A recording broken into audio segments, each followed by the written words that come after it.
Rafael Estrada Michel, quien nos hará el honor de presentarnos a nuestro distinguido conferencista. Adelante, doctor. Muchas gracias, Jesús.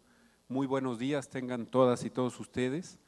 La verdad es que yo podría realizar una presentación arquetípica de estas muy formales, constreñirme a leer el currículum de nuestro distinguido invitado de esta mañana, pero no quiero hacerlo y, entre otras cosas, no quiero hacerlo tan acartonado, porque le tengo un enorme cariño y un gran respeto intelectual. Hemos aprendido muchísimo de él a lo largo del desarrollo de la cátedra de investigación Infancia es Destino, infancias con referentes de crianza en prisión, que hemos tenido en el Poder Judicial, encabezado por el doctor Ricardo Sodi Cuéllar, y con la Universidad Autónoma del Estado de México, a partir del espléndido grupo de investigadores, uno de los cuales es precisamente nuestro invitado. Así es que, primero que nada, va un reconocimiento con todo afecto, muy querido doctor Ernesto Monroy. Y bueno, pues ahora sí, habrá que dar algunas muestras del enorme valor curricular que tiene el doctor Monroy, habida cuenta de todo nuestro agradecimiento, en particular porque esté hoy aquí en esta mañana del Congreso Internacional de Derecho Familiar. Ernesto Monroy es actuario por la Universidad de Anáhuac, es maestro en estadística por la Universidad de Wisconsin, Madison, y cuenta con estudios de doctorado en esa misma universidad. Es doctor en Humanidades por la Universidad Autónoma del Estado de México y también por la Universidad Anáhuac. Ha sido profesor de asignatura durante los últimos 25 años de materias relacionadas con el análisis de datos, las proyecciones, el cálculo de probabilidades para el desarrollo de modelos, en fin, una infinidad de materias que ustedes van a tener la oportunidad de apreciar en esta mañana. También se ha desarrollado en el servicio público. Ernesto Monroy ha sido director general de Industria, Minas del Gobierno del Estado de México, subsecretario de Comercio y Turismo del Gobierno mexiquense, subsecretario de Educación Básica y Normal del propio Gobierno de nuestro Estado, subsecretario de Promoción Industrial, subsecretario de Gobierno y titular de la Unidad Coordinadora de Vinculación y Participación Social en la Secretaría de Salud, en este caso del Gobierno Federal. En el sector privado trabajó como director general de Cable 3, Ciudad León, de Xerox Mexicana, Infosistemas Financieros. Actualmente desarrolla una consultoría en estadística y promueve la lectura y la cultura a través de la librería Cafetería El Laberinto en la ciudad de Toluca. Como ha quedado dicho, es profesor en la Universidad Autónoma del Estado de México, también en la Universidad Anáhuac, y es un distinguido intelectual mexicano, un científico de la estadística, y estoy seguro que van a apreciar muchísimo, como yo he tenido oportunidad de hacerlo ya en un par de ocasiones, los resultados de su investigación que nos va a presentar en este momento. Doctor Monroy, los micrófonos son suyos, muy bienvenido, un gran abrazo.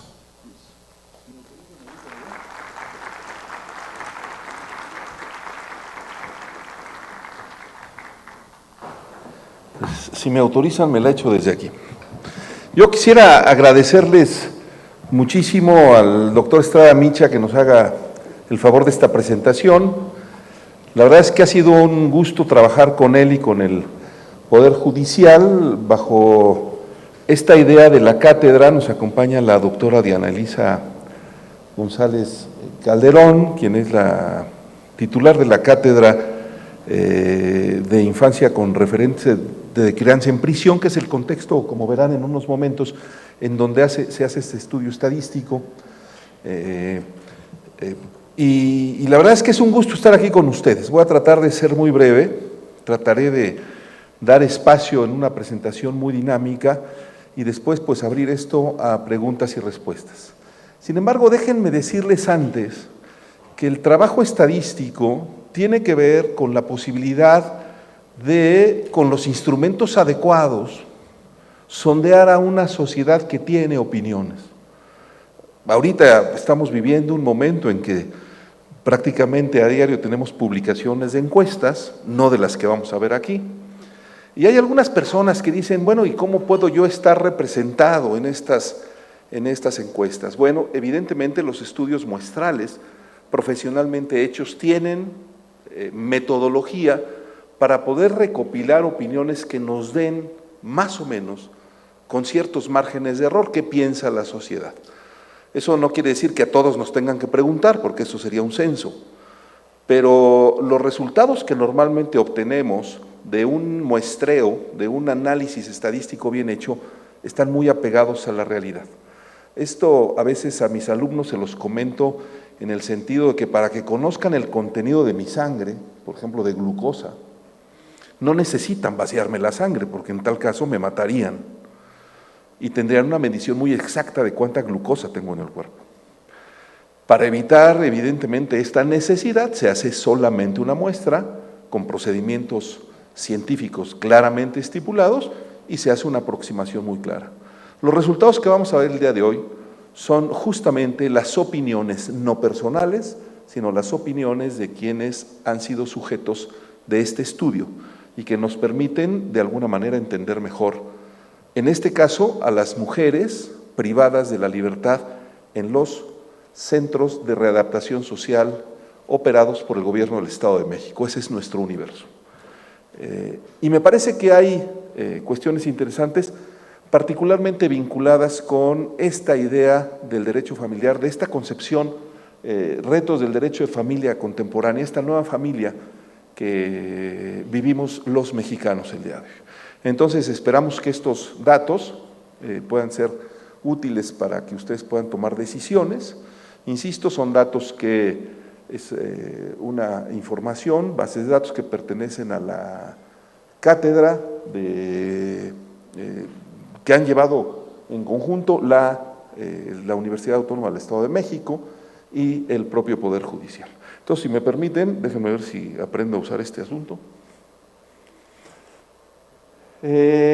Como les comentaba, la cátedra Infancia con referente de crianza en prisión es una cátedra, es un esfuerzo que está haciendo la Universidad Autónoma del Estado de México. Aquí, como les comenté, está la coordinadora de la cátedra, que junto con el Poder Judicial hicieron posible la realización de este esfuerzo de diagnóstico estadístico, que tendría yo entendido se utilizará para investigaciones en la propia universidad y para datos que naturalmente puedan ser publicados más adelante con el objeto de conocer un poquito más qué está sucediendo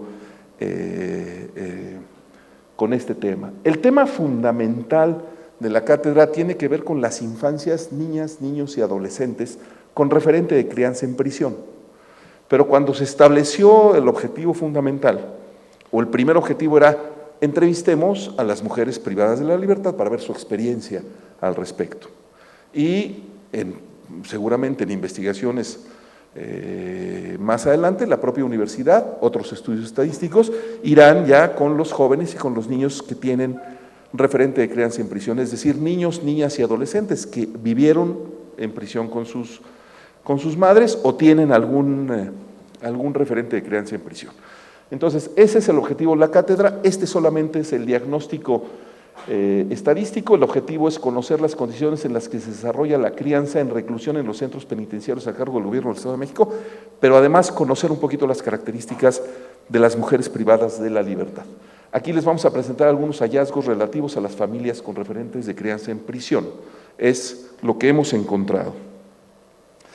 Este diagnóstico, como comenté, de infancias con referente de crianza en prisión se realiza en coordinación con el Poder Judicial del Estado de México, la Cátedra de Infancia con referente de crianza en prisión de la Universidad Autónoma del Estado de México y la Dirección de Reinserción Social de la Secretaría de Seguridad del Gobierno del Estado de México.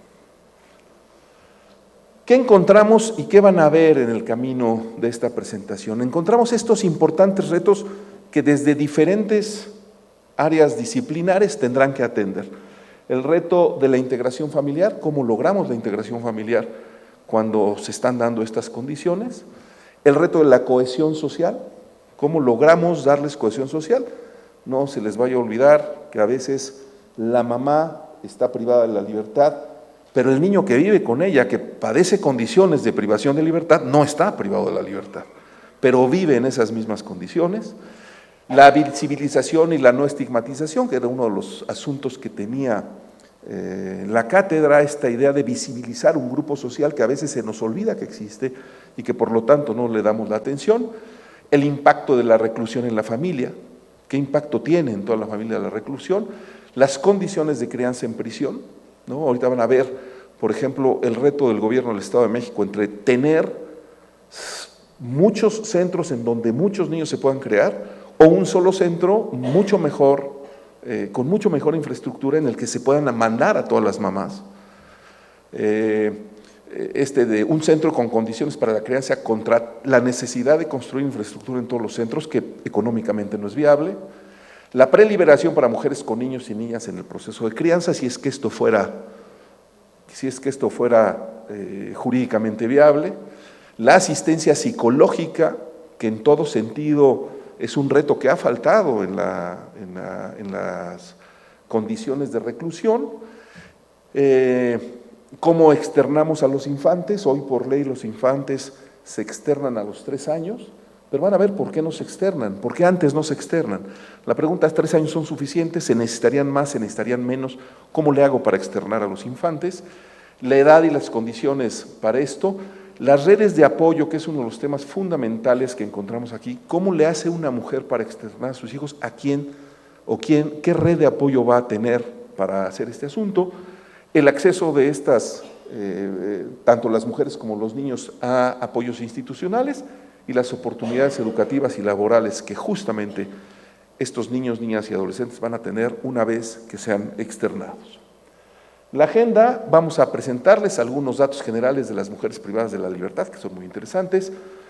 ¿Qué piensan en términos de la salud reproductiva y la maternidad dentro de los centros de reclusión? El derecho de las hijas e hijos que vivieron con las mujeres, pero que ya fueron externados, ¿qué impacto han tenido? Que por cierto, estamos esperando que más adelante se pueda hacer un segundo estudio estadístico preguntándole a las niñas y niños que vivieron con sus mamás, qué piensan de cómo se adaptan, cómo salen, si la sociedad los señala, todo este tipo de cosas. El derecho de las hijas e hijos de mujeres privadas de la libertad que actualmente viven fuera, hayan o no estado adentro, y finalmente el derecho de las infancias que actualmente viven. Tenemos, en el momento del estudio, tuvimos 23 mamás con sus hijos dentro de los penales en el Estado de México. Comentarles que se realizaron 1,209 entrevistas en los 7 centros en donde en el Estado de México se tienen mujeres privadas de la libertad. Es decir, en todos los centros donde hay mujeres se hicieron entrevistas. Ahí están las 1,209, 153 en Chalco, 140 en Ecatepec, 202 en Nesa Bordo, 141 en Nesa Sur, lo que ellos conocen como Nesa Sur, ¿no? Santiaguito, que es el de aquí de Almoloya, Texcoco y Tlalnepantla. Es decir, pudimos entrar a todos los centros en donde hay mujeres privadas de la libertad y en todos los centros se hicieron entrevistas. Esto nos hace ver con claridad que tenemos una buena representación para poder hacer inferencias estadísticas adecuadas. Déjenme platicarles primero, y me voy a ir un poquito más rápido porque si no, me van a empezar a sonar la campanita. Los datos generales. Fíjense lo primero más interesante, que a veces se nos pasan estas cuestiones. La edad promedio de las mujeres privadas de la libertad. La edad promedio de las mujeres privadas de la libertad globalmente es de 35.6 años. Sin embargo, hay una diferencia estadística, los estadísticos decimos cuándo hay diferencias o cuándo no entre los centros, y evidentemente hay diferencias estadísticas. Mientras que en Santiaguito van a encontrar ustedes mujeres más grandes, el promedio de edad de las mujeres en Santiaguito es de 40 años, en Texcoco es de 31 años. Es decir, hay una diferencia de edad en los centros de penitenciarios o de reinserción social en términos de las edades de las mujeres, y por lo tanto las mujeres necesitan políticas diferentes. Santiaguito es en donde hay más edad, Texcoco es en donde menos hay edad, pero lo que sí pudiéramos destacar es que en la mayoría de las mujeres privadas de la libertad están en edad reproductiva y están en una edad en que tendrían que estar empezando a ver las condiciones de familia. Es decir, no es que vayamos y encontremos mujeres de 50, 60 años que muy probablemente ya no sea su prioridad la formación de una familia, pero en el contexto de las mujeres hoy privadas de la libertad en el Estado de México, la gran mayoría está en condiciones de reproducción, pero también de formar familia. Y eso me parece que es un reto muy importante para el tema que los convoca a ustedes. Ahí está la distribución por grupos de edad, como verán ustedes. La azul clara es lo que nos dice la encuesta nacional, mientras que la azul más oscura es la que nos da nuestra encuesta. ¿Por qué la comparamos? Pues un poquito para ver que estamos más o menos conforme a los parámetros nacionales. Pero ahí ustedes podrán ver que cerca del 70% de las mujeres están entre los 18 y los 39 años de edad. El 70% de las mujeres están en esta edad en que pudieran tener la posibilidad de formar familia. Y me parece que eso tendría que irnos, llevar a una reflexión a este respecto. Como ya vimos en la gráfica anterior, en Texcoco tenemos mujeres mucho más jóvenes, en Santiaguito tenemos mujeres de mucho más edad. La distribución por escolaridad es la siguiente: el 45.7% de las mujeres privadas de la libertad tiene secundaria, es el grupo más amplio. Hay mujeres con media superior, algunas mujeres con superior, y solamente el 1.6% son mujeres que no tienen estudios. Si asociamos, que no necesariamente tuviera que ser, tampoco puedo pasar todas las láminas porque no tengo tiempo, con el analfabetismo, ustedes entenderán que el analfabetismo en población abierta en el Estado de México alcanza aproximadamente el 4%, en las mujeres privadas de libertad es menor. No es un problema el asunto educativo, no todas tienen doctorado, ¿verdad? Pero no es un problema el asunto educativo. Es decir, un poquito se contradice esta idea de Sócrates que decía que delinquir estaba asociado con la falta de educación. No pareciera ser el caso en términos de las mujeres privadas de la libertad. Pareciera ser que tienen un perfil de mayor alfabetismo que el de la población abierta. El Estado civil, 25.2% viven en unión libre, el 14.9% separadas de una unión libre, solamente el 14.8% casadas, 6.6% separadas, 3.4% divorciadas, 4.4% viudas, 27.5% solteras, 3.1% no sabe o no nos quiso decir. Eso nos diría que más del 55% de las mujeres privadas de la libertad en los centros de reinserción social en el Estado de México no tienen pareja. Y esto va a tener un impacto interesante, porque cuando quieran externar a sus hijos, no van a tener a la pareja que los ayude a externarlos, que ahorita van a ver con quién externamos a los hijos en México. Es muy interesante, es muy interesante este asunto. Las mujeres no están, o la mayoría de las mujeres en los centros penitenciarios no están acompañadas por sus parejas. Es decir, este es un dato de en ese momento. Habría unas personas que cuando las entrevistaron nos dijeron, pues sí tenía, pero cuando me metieron al centro de reclusión ya dejé de tener, porque los hombres normalmente no son tan solidarios con las mujeres, como las mujeres sí serían con los hombres. Estamos intentando hacer un estudio parecido, pero ahora en los penales de los hombres para ver este asunto. El 86.7% de las mujeres privadas de la libertad sí tienen hijos, y es ahí a donde habría que preguntarse qué pasa con las familias de las mujeres que sí tienen hijos. Casi poquito más del 85% de las mujeres privadas de la libertad tienen hijos. Y la pregunta sería, ¿y en dónde están sus hijos?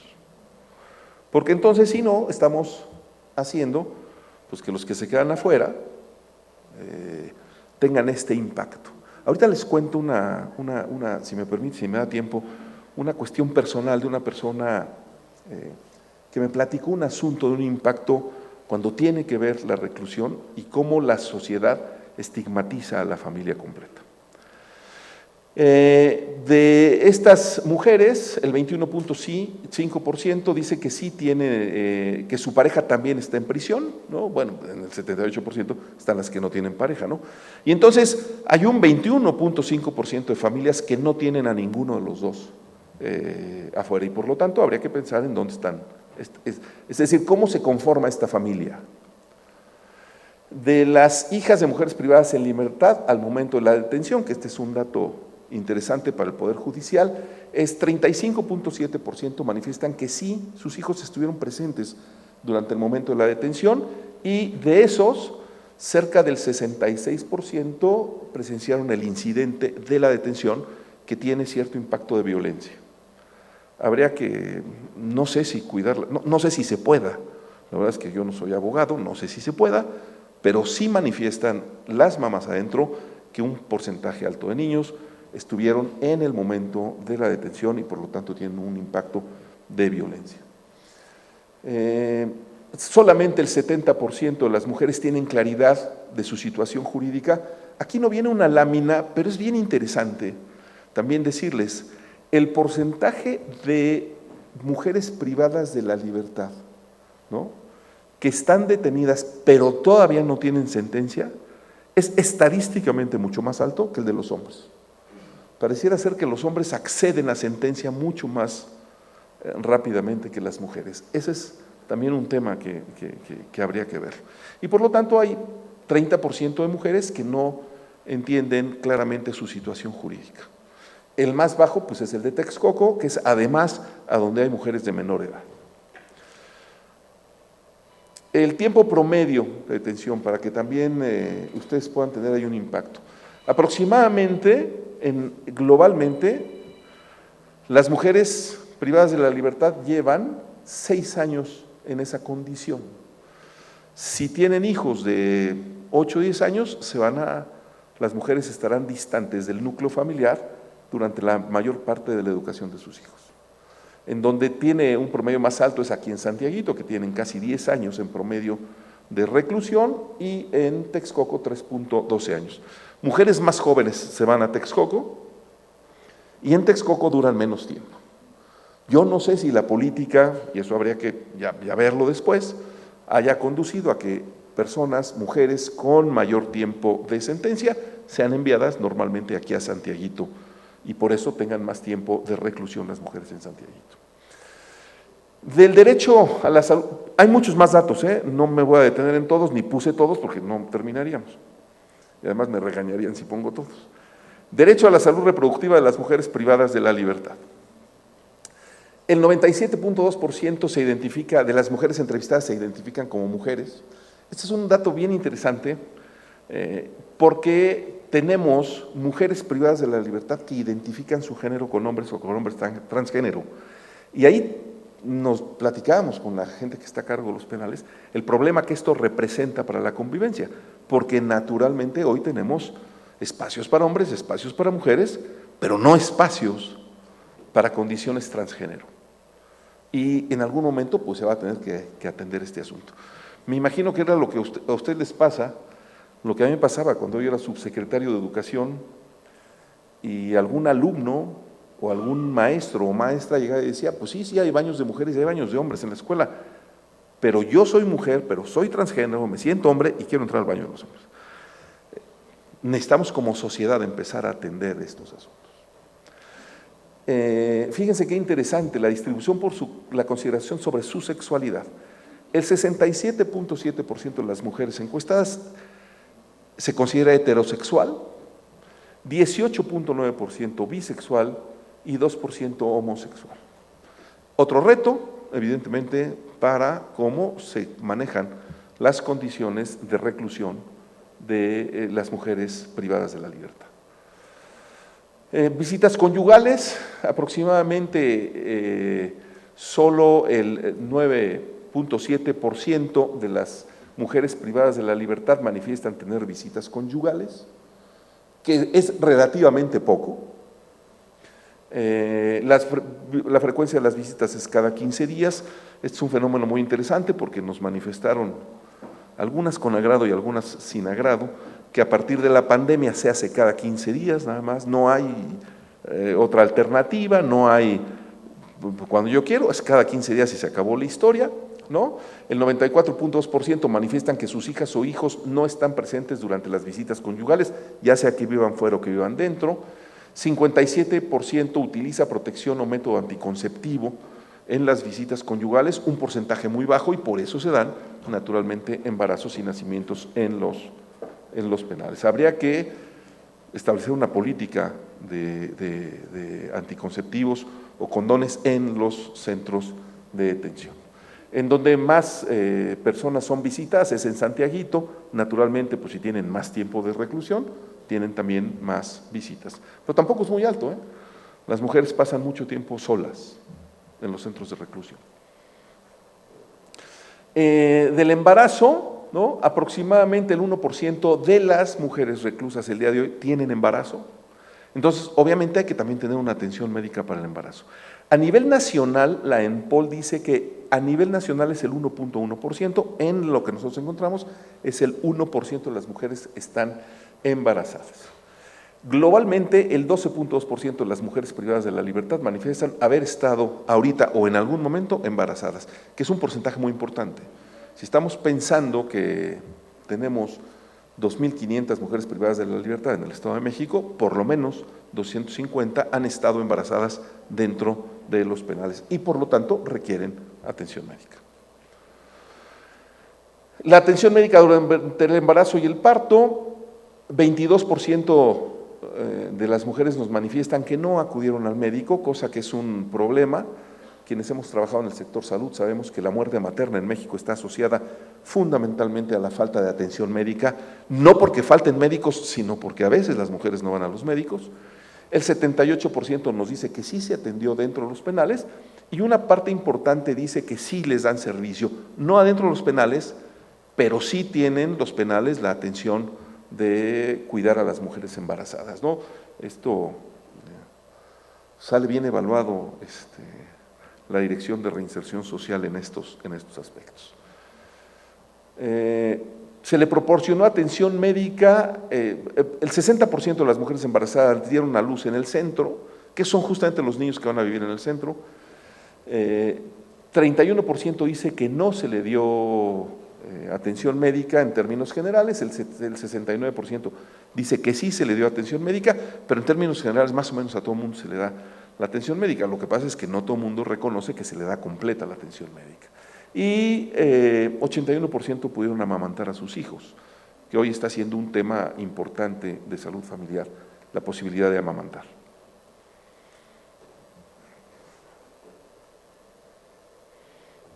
¿Ha tenido algún aborto durante su estancia? Sí, el 2.6%, habría que tener ahí cuidado, no es muy alto, sin embargo, bueno, pues obviamente requiere alguna atención médica. Cifra muy cercana al 2.3% del ENPOL, es decir, nuestra encuesta fue muy cercana a lo que a nivel nacional la Secretaría de Gobernación tiene detectado. Capacitación para la crianza de los hijos. ¿Recibe capacitación para la crianza adecuada de sus hijos? El 90% dice que no. Que esto es un dato pues, profundamente cercano con la realidad fuera de las... Nos educan para todo, menos para formar familia. Y me parece que es uno de los grandes problemas que hoy enfrenta México en términos de violencia y en términos de muchas cosas. No estamos educados para la familia. Valdría la pena que hiciéramos un esfuerzo de educación. Quienes hemos, insisto otra vez, perdón que lo saque a la luz, trabajado en educación básica, damos, ¿no?, escuela para padres, pero la damos optativa.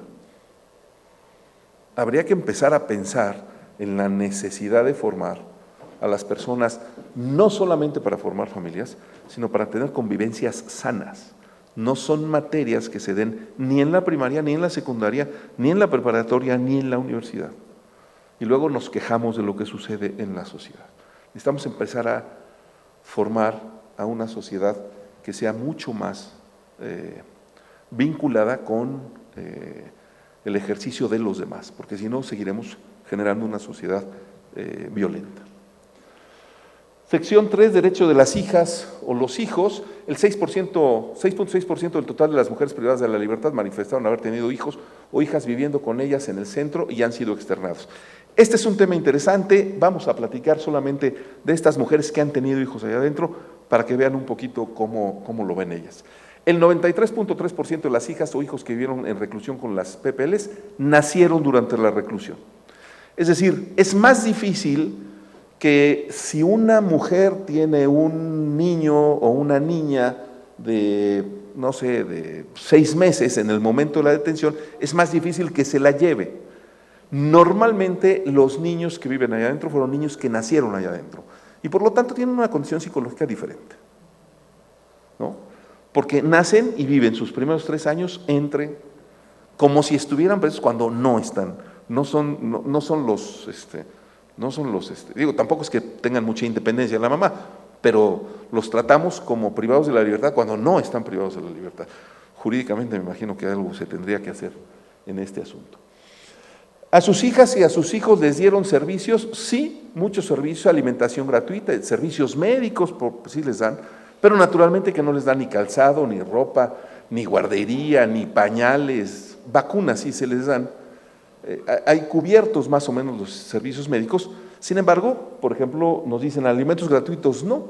Bueno, pues no, porque ustedes se imaginarán que ni modo que los centros de readaptación social tengan fórmula para darle a los niños, pues no habría manera de económicamente sustanciar una condición así desde el gobierno. ¿Tuvo que pagar por bienes o servicios para sus hijos? Sí, el 51.6%. Tampoco es gratis vivir en los centros de reclusión.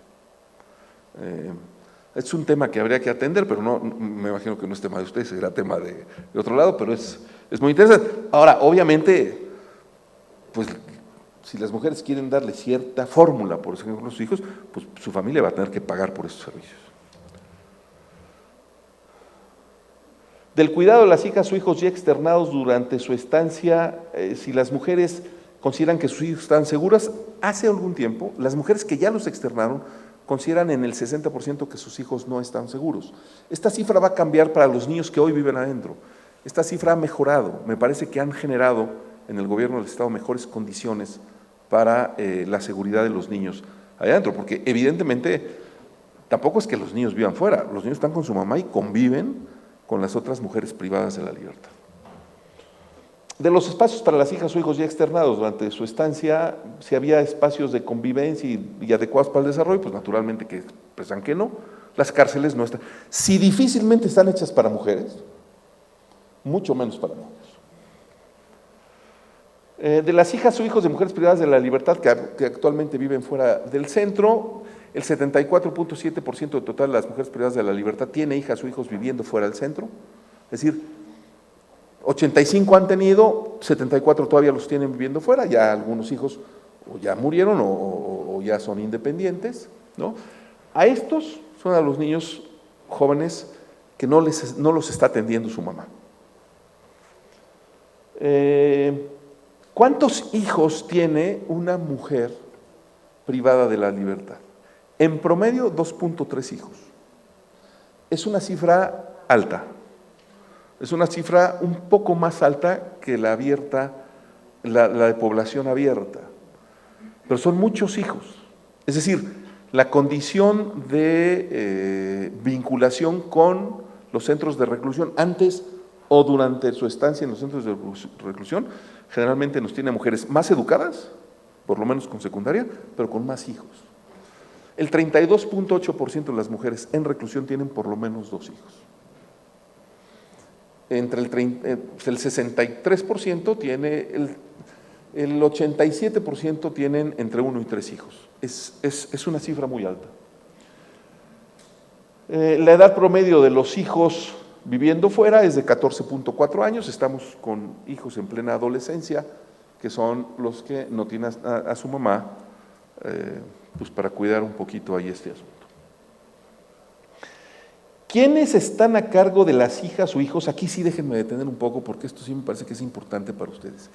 ¿Quiénes están a cargo de las hijas o hijos de las mujeres privadas de la libertad? La gran mayoría son los abuelos. Y si me dejan abundar más, los abuelos maternos. ¿Sí? Entre los abuelos, el padre de cuando en cuanto ayuda, pero prácticamente el 50% de los niños están a cargo de los abuelos. El problema es que los abuelos a veces ya no tienen la edad para estar. El problema es que los abuelos están cuidando a los hijos de los hermanos.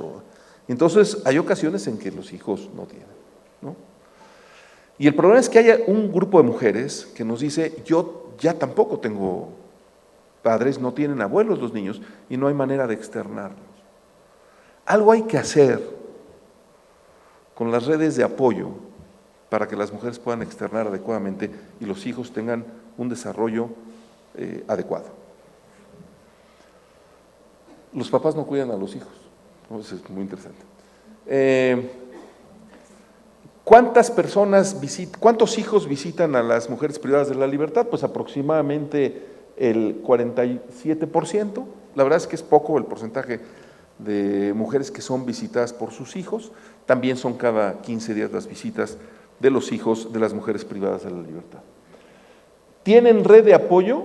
No tienen red de apoyo.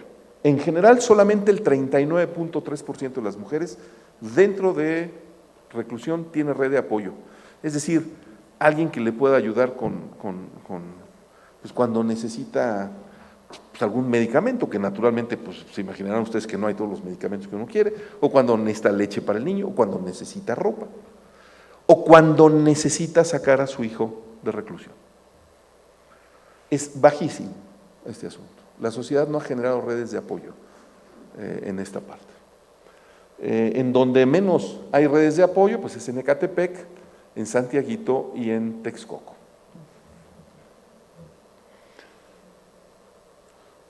Me voy a apurar, si no, no vamos a acabar. 55.8% de las hijas de mujeres con hijos o hijas vivieron del centro las reprenden. Bueno, esto es una condición, en términos generales, de su trato, que era una cosa que querían en la cátedra. Solamente déjenme decirles este dato: solo el 6.4% de las mujeres manifiestan que sus hijas o hijos reciben apoyo del gobierno, ¿no? Es un grupo no visible, ¿no? Apoyamos a todos y apoyamos, tenemos gobiernos que apoyan a las mujeres, a las mamás solteras, a las mamás casadas, a las mamás en proceso, a los papás, a los niños. A estos niños solamente el 6% recibe apoyo.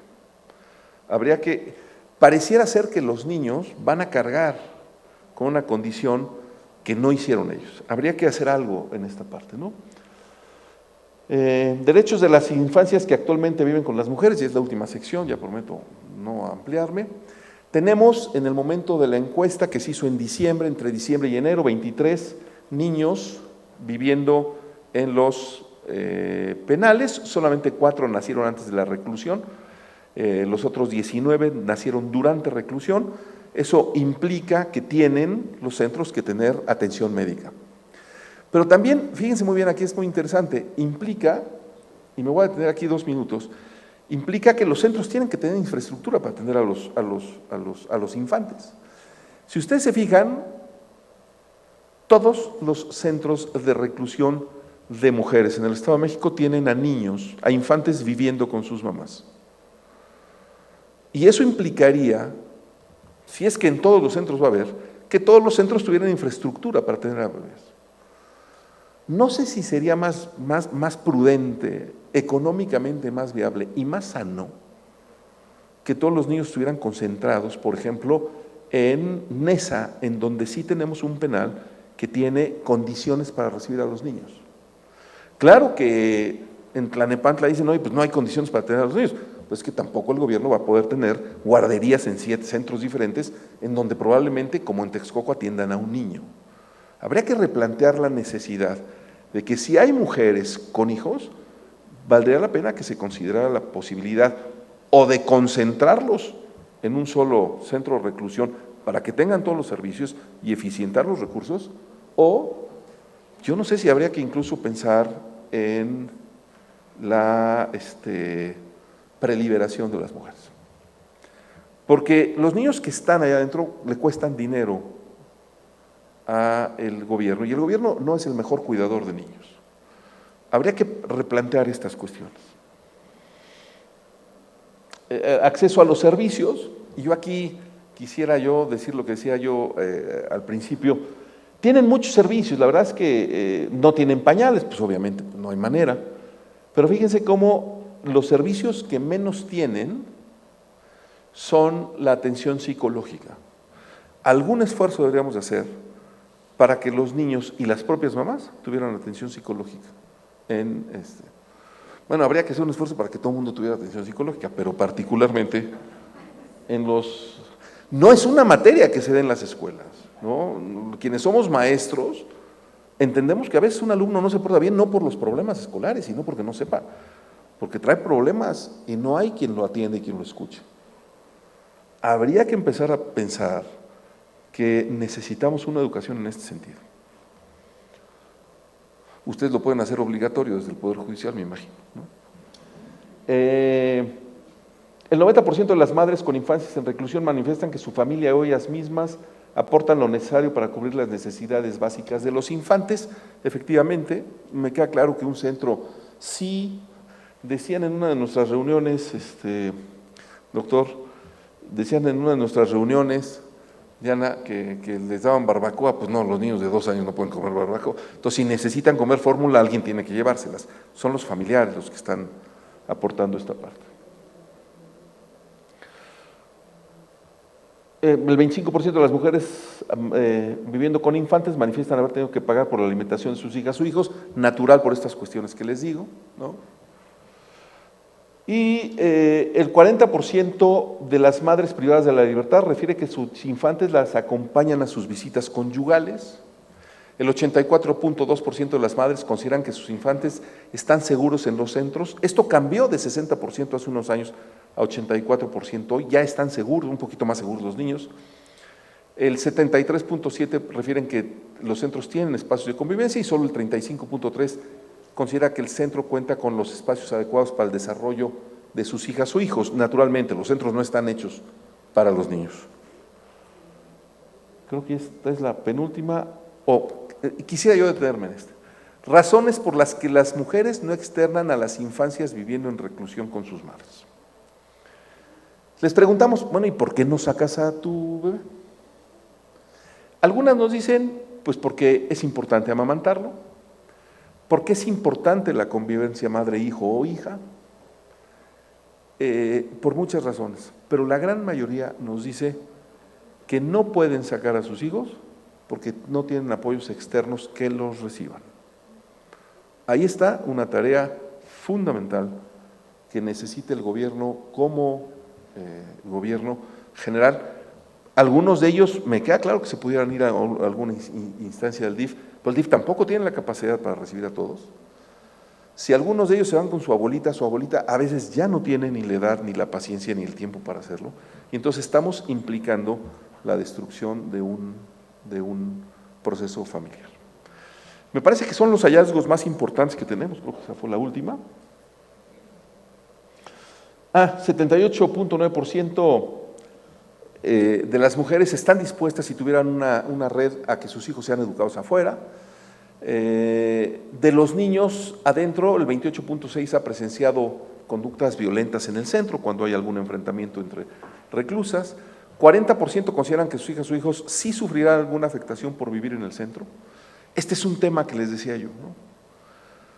O sea, los niños que son tan cercanos a las personas privadas de la libertad, todo el mundo considera que van a tener una afectación, porque socialmente son señalados y estigmatizados.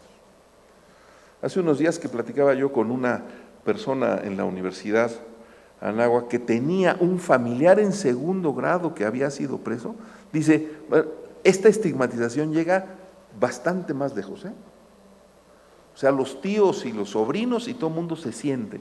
Somos una sociedad que estigmatiza demasiado. Y en este sentido, los niños van a tener un crecimiento que seguramente podremos evaluar más adelante en algún otro estudio que tenga alguna afectación. Creo que con eso vamos a terminar. Conclusiones del diagnóstico: se desprende la urgencia de generar redes de apoyo para promover la reinserción de las mujeres y los infantes con referente de crianza en prisión, con todas las consideraciones que dimos al principio. Es un tema pendiente, ¿no? Tendría yo entendido que la cátedra impulsará proyectos de investigación, que seguirá haciendo estos estudios estadísticos que nos digan un poquito qué dice la sociedad. Es muy diferente lo que uno dice desde un escritorio a lo que sucede en la realidad, ¿no? Pero esto es lo que están diciendo las mujeres que están privadas de la libertad y naturalmente que tienen una afectación familiar importante. Ese es cuanto por mi presentación. Estoy a sus órdenes por cualquier otra cosa.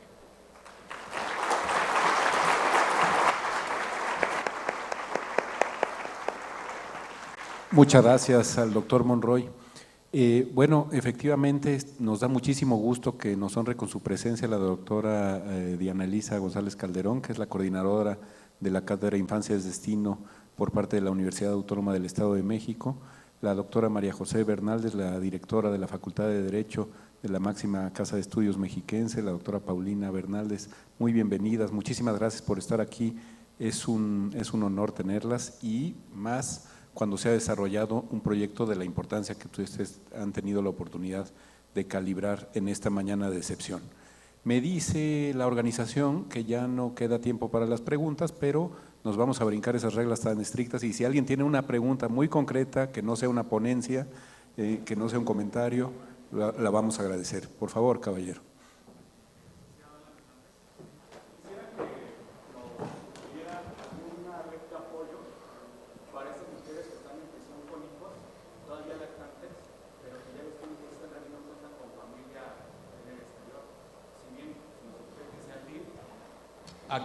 y que no tiene los suficientes recursos, ¿qué podríamos hacer nosotros como sociedad y desde cada quien desde su trinchera para que estas mujeres pudieran tener a sus hijos en un lugar seguro? A mí me parece que uno de los temas fundamentales es esta construcción de redes, ya sea redes familiares, algún tío, hoy son los abuelos, particularmente los abuelos maternos, que normalmente también están en condiciones económicas ciertamente precarias. Habría que fortalecerlos y darles algún apoyo desde el gobierno, o bien darle mayor presupuesto a estas estancias infantiles para niños que no tienen estas redes. Necesitamos garantizar que los niños de este grupo tengan una mejor posibilidad de desarrollo. Esta sociedad tiene necesariamente, si quiere salir adelante de sus problemas, y no quiero meterme en política, apostarle a la educación. Apostarle a la educación de todos sus grupos sociales, incluyendo este. Es decir, es importante atender a las mamás en reclusión, es importante que ustedes aceleren los procesos de la sentencia de las mujeres, las mujeres pasan mucho más tiempo sin sentencia allá adentro, pero si tuviéramos que enfocarnos en algo para el futuro, tendría que ser en los niños. Ahí creo que habría que darle al DIF, al sistema de educación, mayores cosas. Alguien decía, ¿y por qué no hacemos escuelas? Quienes hemos estado en bueno, pues porque los niños de 0 a 3 años no van a la escuela. Pero yo preguntaría, ¿verdaderamente ya el Poder Judicial hizo un estudio para decir que son 3 años los que tienen que estar los niños allá adentro? ¿No necesitan más, no necesitan menos? Me parece que habría que empezar a estudiar un poquito estas condiciones, ¿no? Esta idea, por ejemplo, de concentrarlos a todos en un solo centro para darles un mejor proceso de estimulación temprana y de todos esos sistemas que educativamente estos niños van a necesitar. Sí a las instancias de gobierno, sí que el propio Poder Judicial determine que deban de ser, y sí también a un mayor esfuerzo de educación para no estigmatizar tanto a los niños. Muchísimas gracias, licenciado, y muchísimas gracias por la concisión de su pregunta. Hay una pregunta en línea, le quieren preguntar al doctor Monroy Yurrieta, ¿cómo se puede armonizar el derecho de convivencia cuando los padres o las madres convivientes están recluidos? ¿Qué herramientas tienen los centros para permitir estas convivencias, obviamente con niños externalizados? No es un tema del estudio estadístico, no es un tema del estudio estadístico, pero sí me parece que el estudio estadístico apunta a la necesidad de hacer un grupo interdisciplinario entre ustedes, el Poder Judicial, el gobierno del Estado que administra estos centros, especialistas en psicología y en educación que nos permitan darle una solución a los problemas que hoy viven las mamás y los niños, porque también es importante que atendamos evidentemente a las mamás que están allá adentro. Me parece que habría que replantear muchas cosas. La universidad va a hacer un esfuerzo importante de investigación, insisto, de diferentes temas. Me parece que ustedes podrían también hacer un esfuerzo real de ver bajo qué condiciones deberían de estar las mamás y los niños allá adentro. ¿Cuáles son las condiciones ideales y cuáles son las condiciones a las que podemos llegar como sociedad con los recursos que tenemos? Porque tampoco es que tengamos todos los recursos que queremos, ¿no? Y ver cómo generamos estas redes de apoyo especiales para las mamás, para poder externar. Pareciera ser que las mamás quisieran externar a los niños lo más pronto que se pueda, pero se mantienen ahí pues porque no tienen manera. El problema es que cuando llegan a los 3 años y los tienen por condiciones jurídicas que externar, bueno, pues tenemos un problema. Creo que vamos a hacer un estudio más adelante, también en coordinación con la universidad y con el Poder Judicial, acerca de si estos niños, si los niños que delinquen, o los jóvenes que delinquen, ¿no?, están asociados con crianza en prisión, para ver qué tanto tenemos ese impacto. Bueno, pues en efecto, en el marco de la cátedra hay varios proyectos de investigación que, partiendo de los hallazgos de este estudio tan completo que nos ha expuesto el doctor Monroy, se están desarrollando bajo la coordinación de la doctora González Calderón. Así es que los invitamos a que se acerquen a esos resultados. Creo que son muy importantes para el desenvolvimiento de nuestra labor cotidiana. Yo creo que hoy ha quedado clarísimo, gracias a la magnífica exposición del doctor Monroy Urrieta, que como dice quien fuera juez interamericano Eugenio Raúl Zaffaroni, el derecho penal, que en este caso tiene una confluencia muy evidente con el derecho de familia, es una trituradora de carne pobre, de carne marginal, cumple mal y muy a veces sus funciones de reinserción social. Ahí queda sobre la mesa una provocación de don Ernesto Monroy.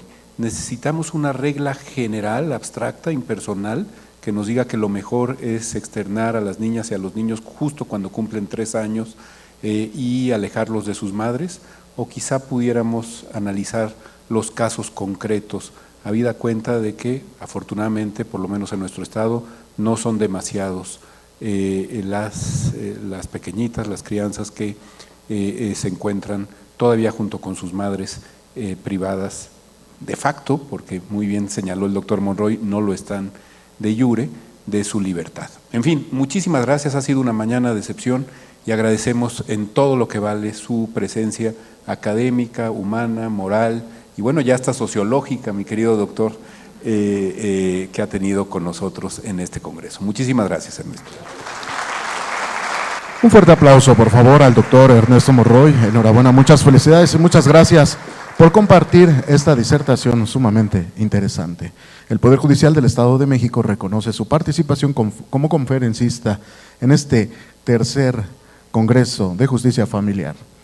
Entrega el doctor Estrada Michel y para él invitamos a la jueza María Guadalupe Escalona Valdés, juez del Juzgado Cuarto Familiar de Toluca con residencia en Metepec, para entregar en manos del doctor Rafael Estrada Michel ese reconocimiento que también la institución entrega por su participación como presentador en nuestra conferencia. Brindemos un fuerte aplauso y es así como concluye esta primera conferencia del segundo día de actividades del tercer Congreso de Justicia Familiar, retos del derecho a la familia contemporánea. En breve daremos inicio con la siguiente conferencia. Los invitamos a permanecer en sus lugares. El título de la siguiente conferencia es Estrategias de visibilización y sensibilización al juzgar en casos que involucren derechos humanos de adultos mayores. De modo que los invitamos a permanecer en sus lugares y recordamos nuevamente registrar su asistencia en los códigos QR que están apareciendo en las pantallas.